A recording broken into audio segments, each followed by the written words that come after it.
Most of us are never taught how to build financial security, much less achieve financial independence. The habits that you start in your 20s really lay the foundation for the rest of your life financially. And so in today's video, I wanted to share three really key habits that I wish I had started in my 20s and would have made such a difference for where I am today.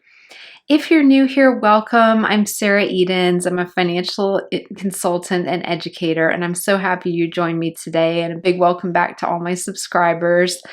And I make weekly videos about personal finance, money mindset, and achieving financial freedom. So if that all sounds interesting to you, then please go ahead and subscribe and also share these videos with friends who might be interested as well. The first habit that I really wish I'd started earlier was paying myself first. This is a principle that you may have heard before, but it's so important to automate your savings very early on and start contributing to your 401k plan at work if you have one, your IRA, which is just short for individual retirement account, or any other type of retirement vehicle, and start investing in that now, because that's really important. If you're watching this in your 20s, really key to start doing that. Now, it can be a little bit challenging to save and invest in your 20s just because a lot of us in our 20s are not making a lot of money at that point. But to the best of your ability, if you can start at all to contribute to any type of retirement plan at all in your 20s, it's about time in the markets. So the longer you're in the markets, the longer you can take advantage of something called compound interest, and the wealthier you will be in 30, 40, 50s, 60s, and beyond. So it's really critical with investing to start as early as possible.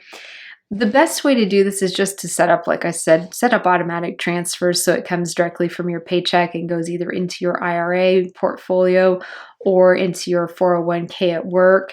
And if you can save at least 15% of your annual income, that's great. If you're not at a point where you can save that much, just start saving what you can, because even $50 or $100 once a month saved in your 20s is going to pay you great rate of return later on if you put it into something that's building that compound interest.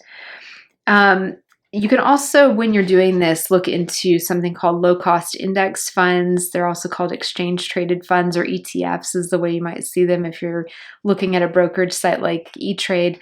But it's really key to just start investing in something that's high quality, and the sooner the better that you can start that habit.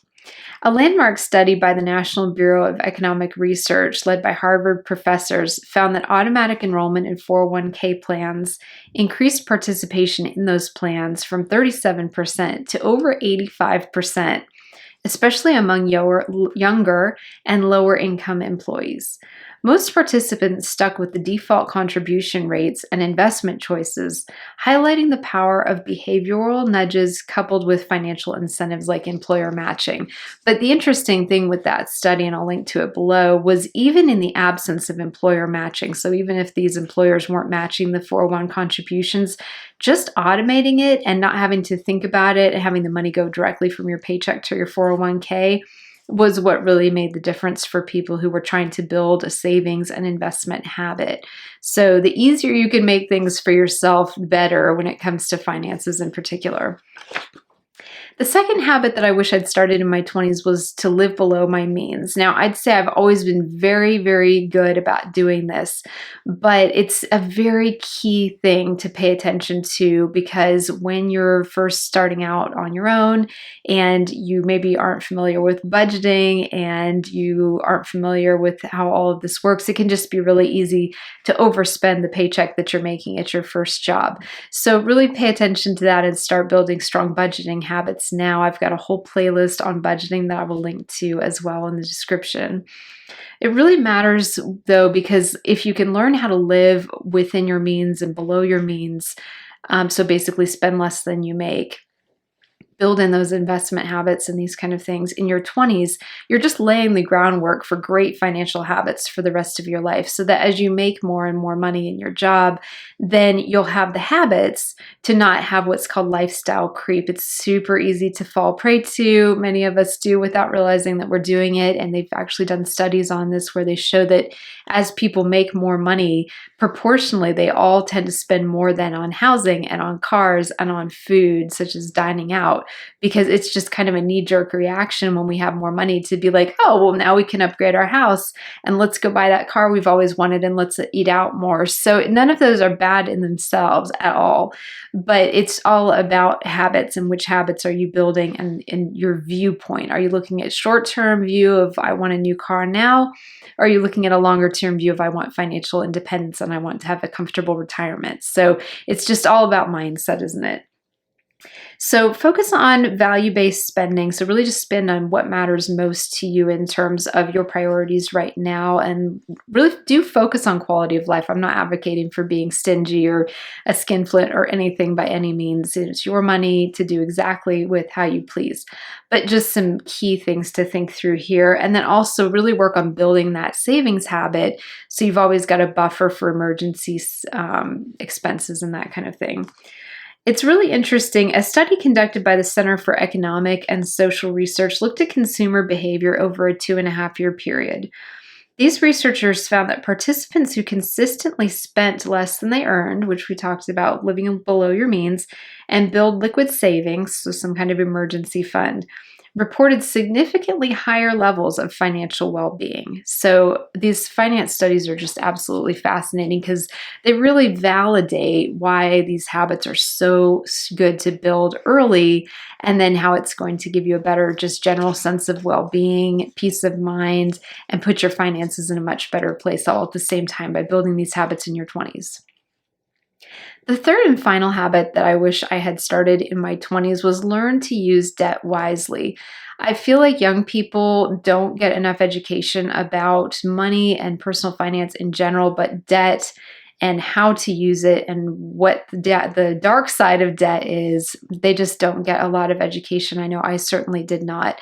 It is so easy to sign on the line for a 5-year or 7-year or 10-year or 30-year loan and not really have any kind of perception of how long it's going to take you to pay that off, depending on the interest rate, which I think, mortgage interest rates right now are like, 6.34% or something along those lines. And I'm sure car loans and other things are running quite a bit higher.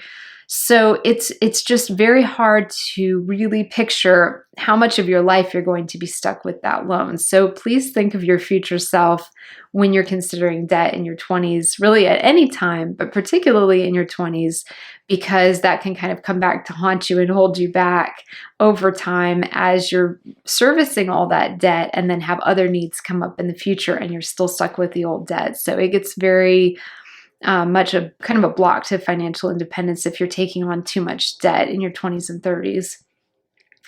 It can help you build wealth in a sense. It depends. If you are taking out student loans to get trained to get a very well-paid job in a very highly paid career field, maybe it's something to look at. That's definitely one area. Taking out student loans to go get a liberal arts degree, might want to think about, just because there's not a lot of income generating potential for a lot of those liberal arts degrees anymore. So really, really key when you're looking into all of this. Also, home ownership. Basically, no one can own a home these days without taking out a mortgage. And so if that's going to be a way that you're going to build wealth over time by building wealth in the equity in your home, and you can get a great mortgage interest rate, might be a good thing to do. If you need a new car because your old one broke down and you need a safe way to get to work, sure.